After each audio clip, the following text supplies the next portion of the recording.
Okay, so guys, now that we've kind of established what we mean by an aggregated object and the expression of an aggregated object, the next thing I want to talk to you guys about is the idea of lines acting as a means of organizing something.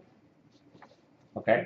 So all of you had to create some elements that are long like this, right? And these things are essentially a thickened line of sorts. Yours are a little bit longer than this. These were the last version of this project version. So yours are a little longer.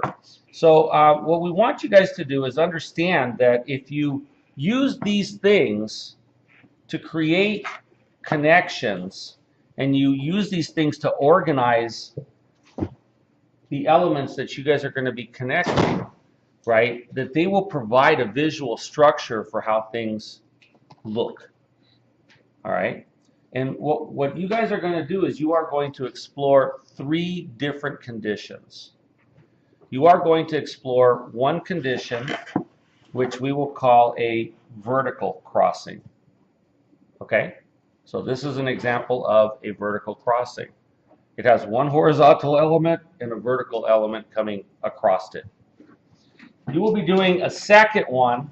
Let me move this one over, where you will be doing a horizontal crossing. And that horizontal crossing could be with the 2 elements crossing in this fashion, or the 2 elements crossing in that fashion. Okay? So the 2 are very closely related. One of them is laid down on its side, the other one is sort of stood up. All right? If it was exactly the same thing, it might be something along the lines of that, or that, or that. Okay? So any questions thus far? So vertical crossing, horizontal crossing. And finally, the third version of this, and I'm going to have to move these this direction, is going to be a further expression of a line. Okay? And the way that we do that is by taking both of these and putting them so that they're heading in the same direction. So these 3 objects are going to form, right, let's call it the organizational idea for what your final aggregated object is going to look like. Does that make sense? All right. So each of you is going to have to do an iteration of each of these. Okay? How many minutes are we at, Mitchell? We are at... It's usually at the bottom. 2:59, 3 minutes. 2:59. Okay, so what I'm going to do is set these to the side now. Okay, and I'm going to start with a condition where I'm taking the vertical crossings, and I'm going to take all of my required pieces and place them in relationship to that organizational element. Okay, so you guys were required to do 3 of these. Actually, I'm going to lay them down, doesn't matter. You were required to do 3 of these. And you should immediately, your mind should be saying, there's 3 of those and 3 of those, so maybe there's a relationship there. And then you were required to do 4 of these rectangular cubes. Okay? So that is all the pieces that you guys should have today and the pieces that you have to work with. So another thing that I want to talk to you about is our prior discussion about symmetry. Okay? There is nothing wrong with symmetry, but symmetry is highly overused. The example that I gave you guys is that when you were about 5 years old, a little kid, you pretty much had mastered the idea of simple symmetry. Okay? So if a 5-year-old can master that, then wouldn't you think that somebody that's going into a design career might be able to achieve higher than that, might be able to think higher than that? And so what I want to talk to you guys about is, why do people immediately rely on symmetry? Well, it makes things feel organized, right? If I take this and I put it like that, and I do these here and these here, and I put one of those there and one of those there, it's got this immediate organization, right? It's like, yeah, look how organized that is.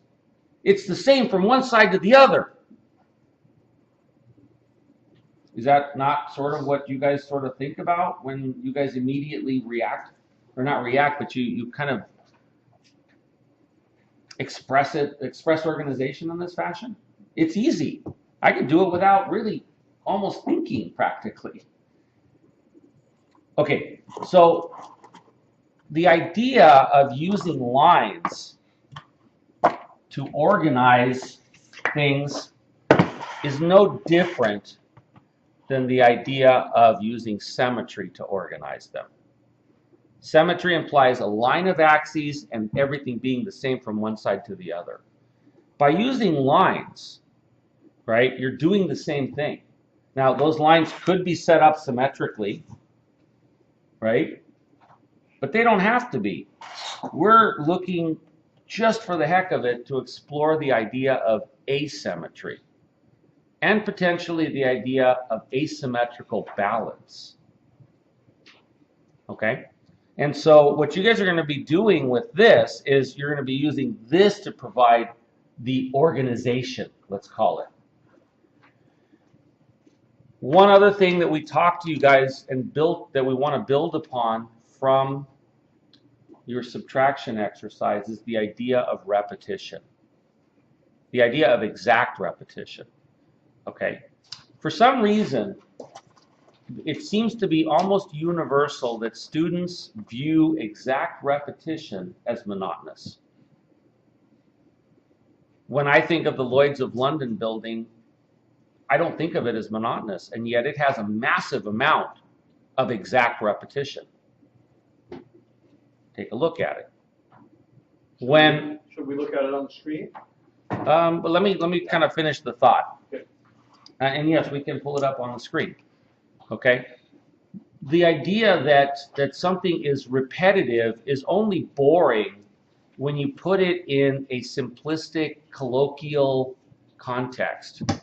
Oh, it's all the same. Anybody ever see a show called Weeds? You have? None of you? Weeds? I think it's called Weeds. Right? And it talks about, there's a song from the, I think it's from the 40s, about ticky-tacky boxes and stuff like that. And it shows all these kind of robot men walking out to their black SUVs and all backing out of the driveway. Right? And that is this horrid thought of sameness. But if you look at it, it's not symmetrical. Right? The streets aren't exactly symmetrical. Everything is kind of, you know, rotated along streets, and the cars are going in different directions.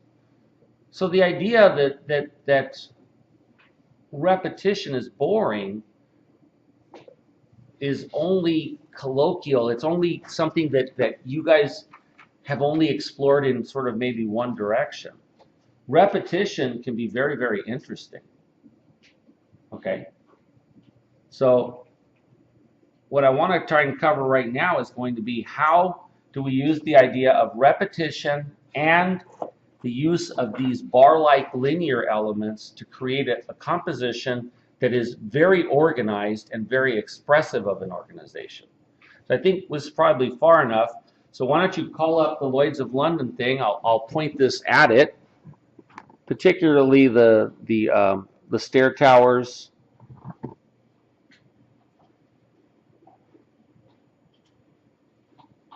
Oh, it's got to be Pinterest. No, not Pinterest. There it is. That's close. But we need the lights off. Yeah, there it is.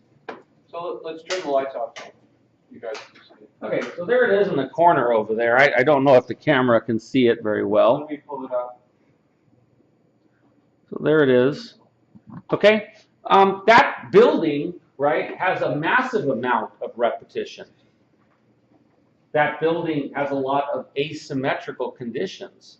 And that building, by most people's sort of estimation, is not as monotonous as a simple glass tower. of the same scale.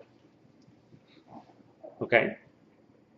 So maybe we should veer a little bit into constructivism, which you brought up earlier and was very influential on Richard Rogers, Sir Richard Rogers. So why don't we start another video, and then you can give a discussion on that. If you're gonna go, let's go stop this video.